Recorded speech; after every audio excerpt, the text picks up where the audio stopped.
Hello friends, welcome my YouTube channel. और आज का हमारा लेक्चर है क्लास 10th के चैप्टर 2 का क्रांति कोण तथा पूर्ण आंतरिक परिवर्तन। ये एकदम छोटा सा टॉपिक है। इसके पहले आप लोग पढ़े थे स्पेक्ट्रम।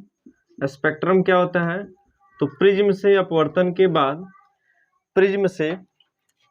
अपवर्तन के बाद ये प्रिज्म होता था और इसमें जब प्रकाश किरणों को हम भेजते थे, श्वेत प्रकाश की किरण को, तो अपवर्तन के बाद ये 7 भागों में बढ़ जाती थी और बंटने के बाद ये जिस पट्टी पर प्राप्त होती थी 2, 4, 6, उस पट्टी को हम लोग कहते थे स्पेक्ट्रम, या बंटने की घटना को हम लोग स्पेक्ट्रम कह सकते हैं। इसके बाद हम लोगों को पढ़ना था इंद्रधनुष। इंद्रधनुष का निर्माण कैसे होता है, लेकिन इससे पहले आपको समझना पड़ेगा ये पूर्ण आंतरिक परावर्तन, जो कि इंद्रधनुष को समझने में आपको बहुत सी मदद करेगा, क्योंकि ये इसका ही टॉपिक है, इंद्रधनुष से रिलेटेड टॉपिक है। अगर आप पूर्ण आंतरिक परावर्तन नहीं समझते हैं तो इंद्रधनुष आपको समझ में नहीं आएगा। तो चलिए सबसे पहले हम समझते हैं कि क्रांतिक कोण क्या है।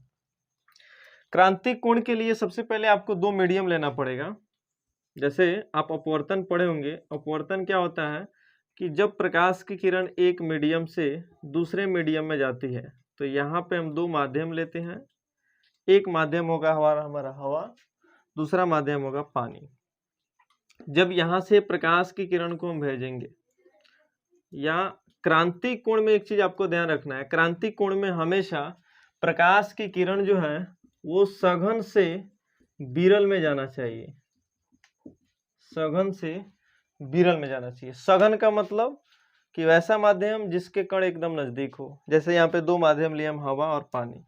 तो पानी के जो कण हैं वो थोड़ा ज़्यादा नज़दीक होते हैं हवा की तुलना में।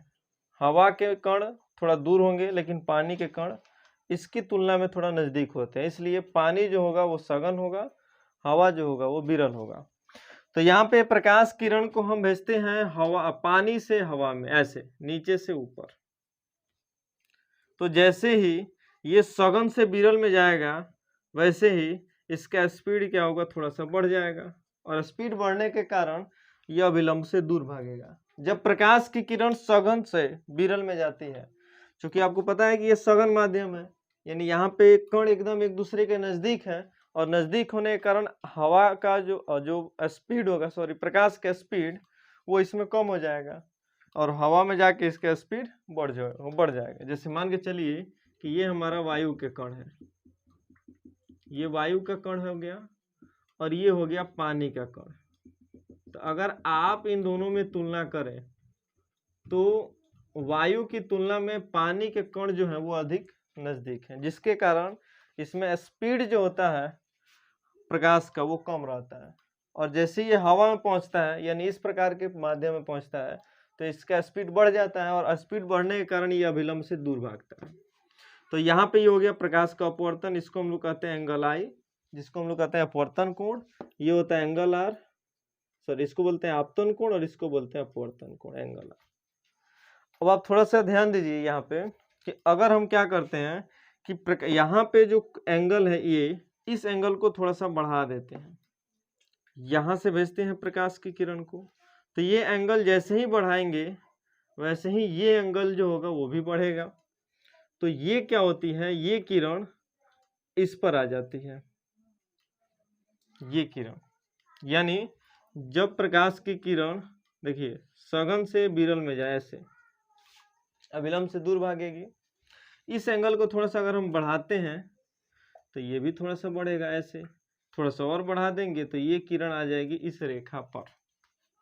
तो यहाँ पे ये जो हमारा अपवर्तन कोण है वो टोटल बन जाता है 90 डिग्री का। आर का वैल्यू हो जाता है 90 डिग्री, ठीक है। आर का जो वैल्यू है वो 90 डिग्री का बन जाता है, ध्यान से समझना है यहाँ पे।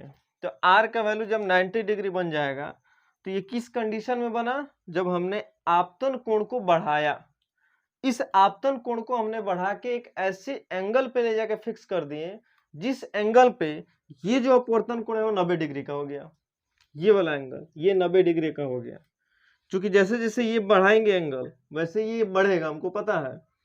तो हमने इस प्रकार से इसको बढ़ाया कि ये जो एंगल है वो इस रेखा पर आ गया, यानी इस रेखा पे आने से ये हुआ कि अब ये जो है वो अभिलंब के साथ 90 डिग्री का एंगल बना दिया, जिसको हम लोग कहते हैं अपवर्तन कोण। क्या कहते हैं? अपवर्तन कोण। लेकिन ये बना किसके कारण? तो आपतन कोण के कारण।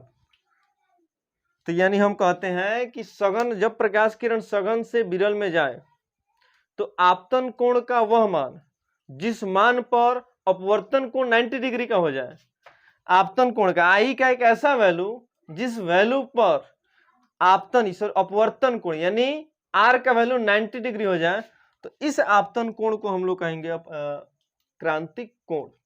क्या कहेंगे?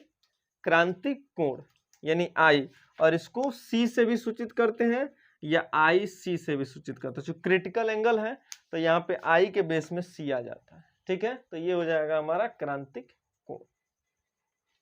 एक कंडीशन ये होता है कि अगर थोड़ा सा और इसको हम बढ़ा दें तो ये जो प्रकाश किरण इस पर थी वो ऐसे हो जाती है, नीचे की तरफ मुड़ जाती है।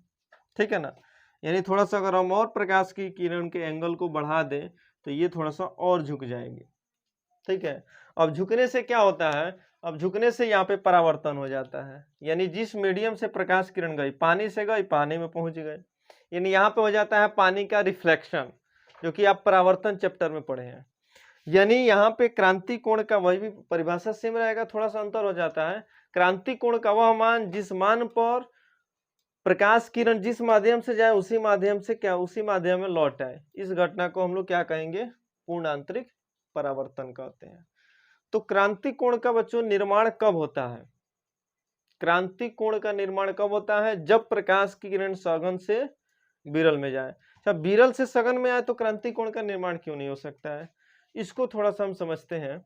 अगर प्रकाश की किरण विरल से सघन में आए, ध्यान से समझिएगा, इसको हम इरेज करते हैं। देखिए, अगर आप समझिए यहाँ पे कि ये हो गया हमारा विरल यानी हवा, ये हो गया सघन। ठीक है, अब यदि हम प्रकाश की किरण को विरल से सघन में, आप बताइए, तो अभिलंब की ओर झुकेगा, अभिलंब की ओर झुकेगा। ये एंगल हो गया आई, ये एंगल हो गया आर। ठीक है ना, अब इस एंगल को थोड़ा सा और बढ़ा दें तो थोड़ा सा ऐसे, मतलब ये समझिए कि इस एंगल से ये हमेशा कम ही रहेगा। तो अगर इस एंगल को आप ऐसे भी भेज देते हैं ना, तब भी ये थोड़ा सा कम रहेगा ऐसे, यानी कंप्लीट जो हमारा ये होगा कोण, अपवर्तन कोण, ये 90 डिग्री का एंगल नहीं बन सकता है। ठीक है ना, क्योंकि प्रकाश की किरण जैसे ही हवा से सघन यानी विरल से सघन में जाएगी तो अभिलंब की ओर झुकती है, और यहाँ पे अभिलंब से क्या होती है? दूर भागती है, और दूर भागने के कारण ये आके इसमें इस रेखा पर आ जाती है, जिसके कारण यहाँ पे 90 डिग्री का कोण बन जाता है। ठीक है, तो इसलिए जब प्रकाश किरण विरल से सघन में आए तब क्रांति कोण का निर्माण नहीं हो सकता है, और ना ही पूर्ण आंतरिक परावर्तन हो सकता है। पूर्ण आंतरिक परावर्तन और आपको डीपली समझ में आएगा जब आप 12th क्लास में जाइएगा, तो कंडीशन के हिसाब से आपको बताया जाता है।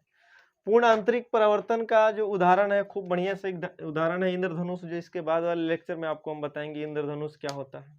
ठीक है, और क्या इसका उदाहरण है मरीचिका।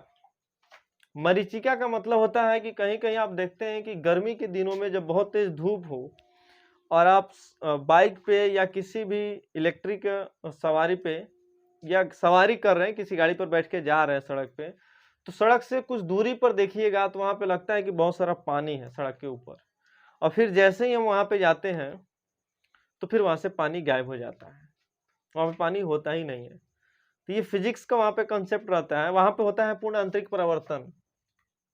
पूर्ण आंतरिक परिवर्तन के कारण हमको वहां पे पानी के जैसे वो बिहेव होने लगता है कि वहां पे क्या है? पानी है, लेकिन वास्तव में पानी होता नहीं है, पूर्ण आंतरिक परिवर्तन के कारण। ये क्यों, इसका आंसर मतलब ये क्यों होता है ऐसे, ये सब आपको सब 12th क्लास में बताया जाएगा। अभी आपको बस इतना ही समझना है कि क्रांति कोण क्या होता है और पूर्ण आंतरिक परिवर्तन क्या होता है। आज के लिए इतना ही। इसके नेक्स्ट लेक्चर में हम लेके आएंगे इंद्रधनुष क्या होता है और इसके निर्माण, इंद्रधनुष के प्रकार कितने होते हैं, उन दोनों में अंतर, प्राथमिक इंद्रधनुष, द्वितीयक इंद्रधनुष में अंतर। आज के लिए इतना ही, बस बेस्ट ऑफ लक।